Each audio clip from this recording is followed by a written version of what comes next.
This is really the first of a conference of this kind. There have been single-issue conferences focusing, for example, on regulation, deregulation, market economics.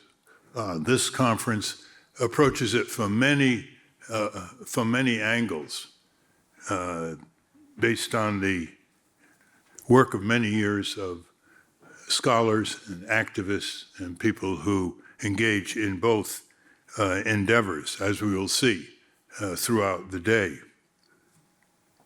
I also welcome C-SPAN and Real News Network out of Baltimore, who are conveying the proceedings to a larger audience.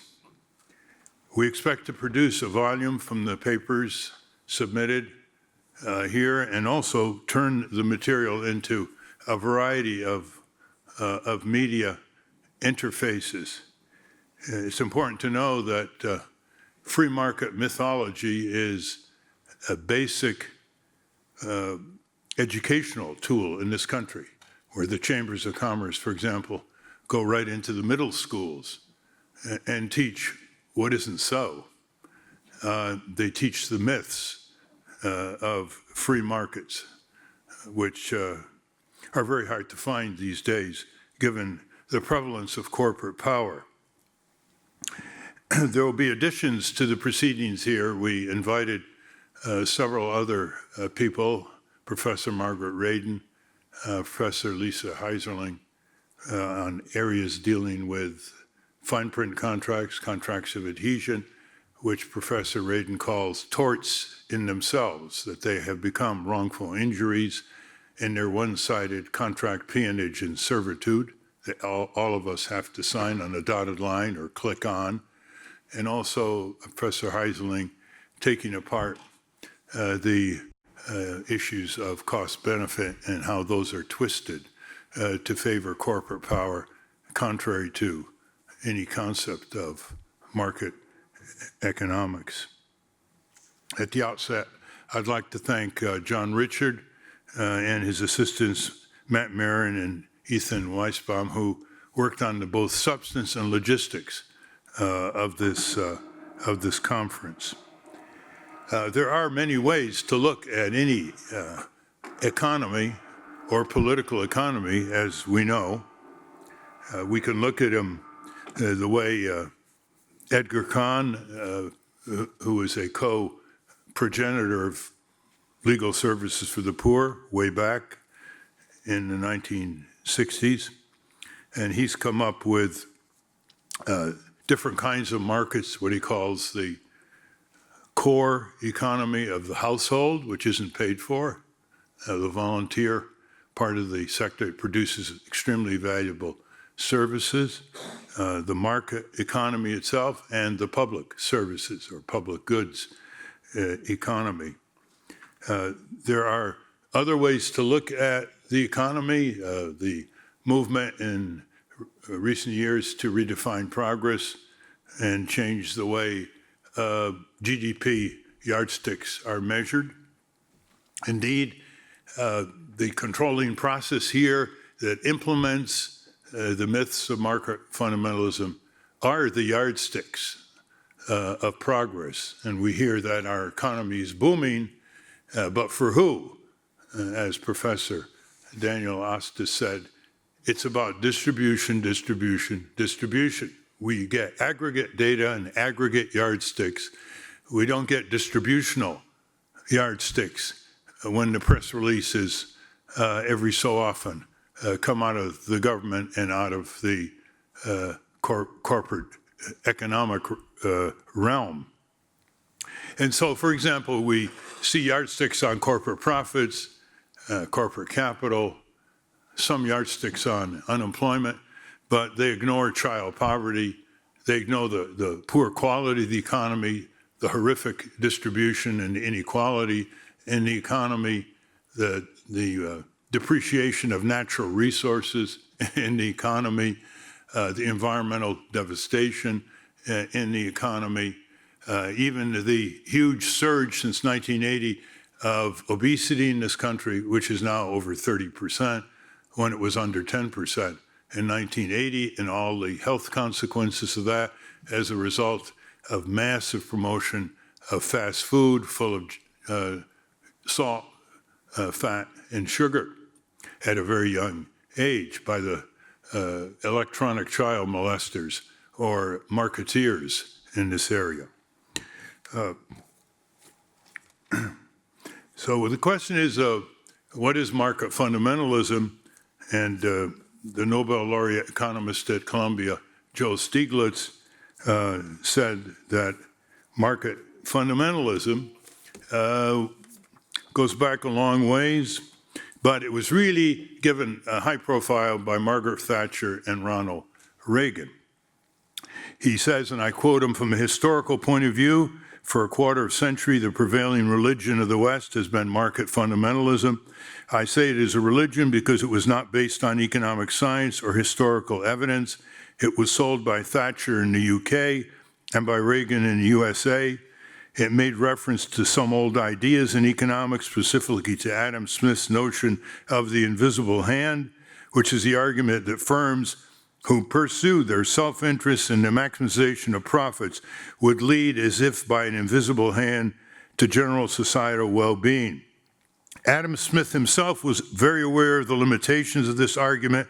In fact, he warned very explicitly of the dangers of unfettered markets, but those who advocated this kind of market fundamentalism advocated a particular form of economic organization, profit-maximizing firms without government regulation.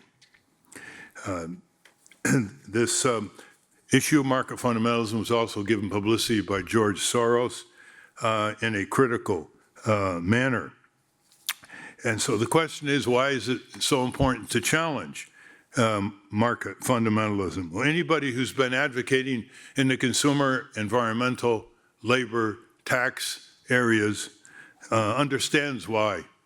Because whenever these advocacies are put out publicly, the market fundamentalists fire back that the corporations have no control over markets. They have to subject themselves to free market discipline, and that is their legitimacy. That's how they justify even what many people would think their failures, their refusal to sell, their discrimination, their ignoring of basic human needs in the market context. I think it's useful to see how these ideas get currency. Those of us who followed the career of Milton Friedman remember his book, Capitalism and Freedom, came out in 1962 and was given huge and constant publicity by the emerging corporate think tanks as well as by academics. The book was very readable. It was full of plausibility, suffering from empirical malnutrition. And that has been the kind of arguments that have been used, very little empirical base for the arguments. I happened to debate Milton Friedman twice, once in Princeton, once in Pittsburgh, sponsored by conservative Princeton students, and once at the Greenbrier in Virginia, one of these corporate retreats. He indicated something quite interesting. He's best known for his statement that corporations have only one purpose, is to produce profits. And when he was asked after that, well, how about obeying the law? He says, of course, they also have to obey the law. He kept saying that he's against the U.S. Chamber of Commerce. He thinks their demands are outrageous. It leads to government control. And he said he's not pro-business, he's pro-free enterprise, he's pro-free markets. So I posed this to him. I said, you've recommended, Dr. Friedman, abolition of licensure of physicians, that physicians should not be licensed. And what if you had your local butcher see a great opportunity here and put out a sale on heart bypass surgery because there's no license? would you permit that? And he said, well, nothing's worse than the American Medical Association cartel. I said, would you permit that? He said, the free market will discipline, and sooner or later, people won't consider the butcher, because the butcher will have butchered the operation. Reminds us of the Keynesian comment, sooner or later. That's what we're up against. We're up against, during the Kavanaugh hearing, Senator Mike Lee just threw out this. The cost of regulation is $2 trillion. Where does that figure come from? It comes from Murray Wiedenbaum, who started it way back when he went to Washington University in St. Louis after he did a stint with Reagan as on the Council of Economic Advisors. And he came out with a figure of about 150, 200 billion. And we asked him, where'd you get that? He said, well, there's no real good data there, but what I did was I took the budgets of the major regulatory agencies and multiplied by 5. And so year after year, this figure grows, and year after year, there is no effective rebuttal to it. It's seen by progressive economists or a lot of other economists as so absurd that it's not worthy of rebuttal. In the meantime, it's constantly drilled by the political structure of our country and the political allies until it becomes reported by the press as if it's a reality. Now, we all know that there's a difference between small business and big business. I don't think much of the description here is going to relate to small businesses, mom and pop stores that try to compete and never get bailed out. And so I think it's important to use the word corporate capitalism when we discuss market fundamentalism. And in many ways, the structure of fabrications here can be described in a general plane, and that is that they use the free market argument to deter all kinds of activity they don't like, including government, health and safety, regulation, labor standards, and the like. And yet, with every fiber of these giant corporations' being, they work with their corporate attorneys to develop an incredible matrix of controlling markets, monopolizing markets, dissipating markets, getting rid of markets, twisting markets into grotesque impacts on innocent people. And that is what I think we're going to hear a lot about today with the speakers. It's not free trade. That's market fundamentalism.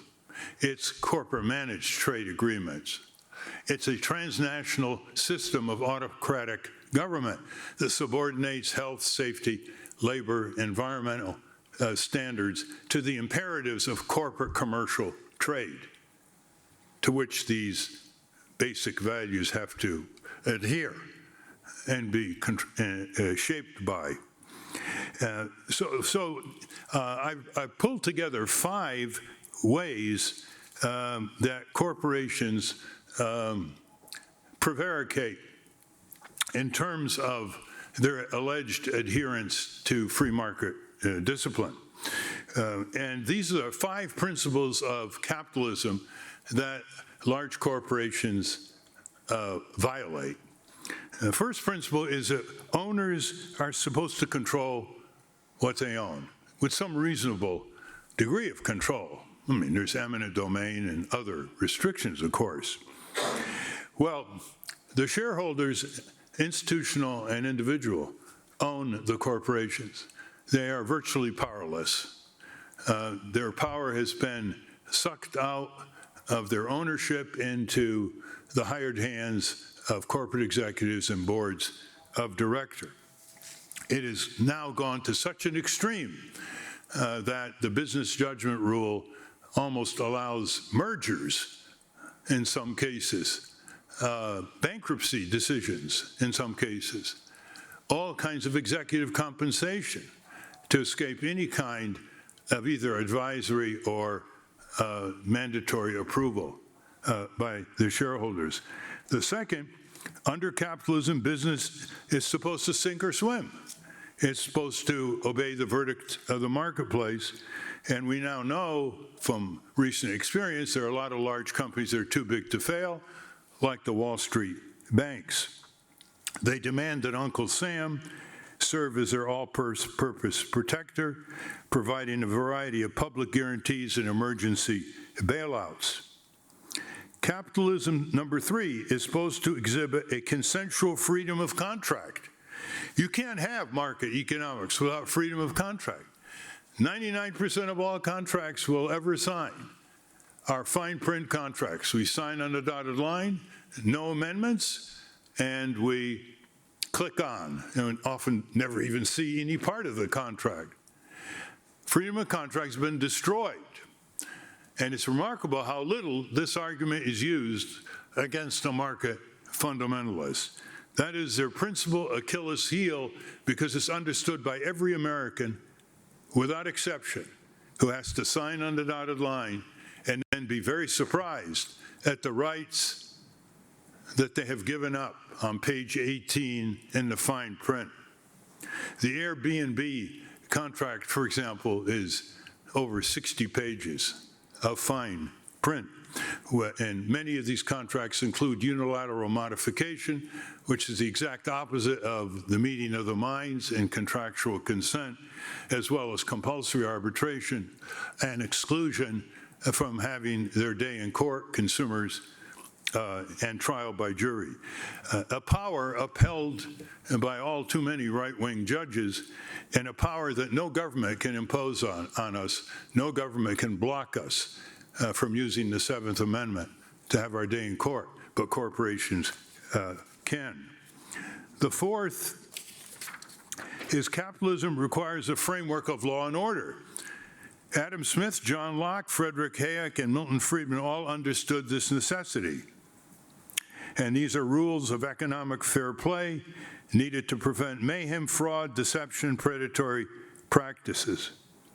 And only those caught in positions of extreme dereliction, like Enron, ever have reason to expect more than a transferable slap on the wrist for violating legal mandates. Fifth and finally, capitalist enterprises are expected to compete on an even playing field. That is a laughable prevarication in the world of giant corporatism. Corporate lobbyists, starting with their abundant cash for political campaigns, have developed a corporate state where governments lavish many subsidies on big business while denying comparable benefits to individuals and family business. We have a government of big business, by big business, for big business. The use of the tax system is another technique to disadvantage small business and severely tilt the playing field. We have today really tremendous array of experts who are going to deliver their considered expertise, which they have honed over the years, both in the field of action and in the field of thought, and do so in a way that provides more laser beams on the myths of market fundamentalism and how free market ideology is used to justify the worst behaviors of these global corporations. I remember the head of Intel testifying before the Senate a few years ago, desperately asking for a renewal of the free research and development funds to sustain Silicon Valley, saying, we're not very good at basic research. These very profitable companies like Cisco, Intel, Apple, and Facebook, and so on. But we're very good in applied research. But you must continue to spend taxpayer money for that purpose. And indeed, where would these corporations be without the FDIC, which they like, Where would they be between agribusiness research and development by Department of Agriculture, which they heavily rely on? Where would they be without the infrastructure that makes their private sales possible? Where would they be in dozens of areas where the government is filling the huge gaps unmet by markets? There are huge piles of capital that are not looking for investment. Trillions of dollars held abroad by U.S. corporations and in this country. Nobody would have predicted 30, 40 years ago, when the capital formation shortage was a big issue here in Washington, that they would have so much capital that they wouldn't know what to do with it, because management was so inept that they didn't know how to find new investment, worker training, higher salaries, shoring up pension funds, doing R&D, and even engaging in acquisitions. Instead, they're using $6 to $7 trillion, as we'll see, in stock buybacks since 2005, a totally unproductive use of capital.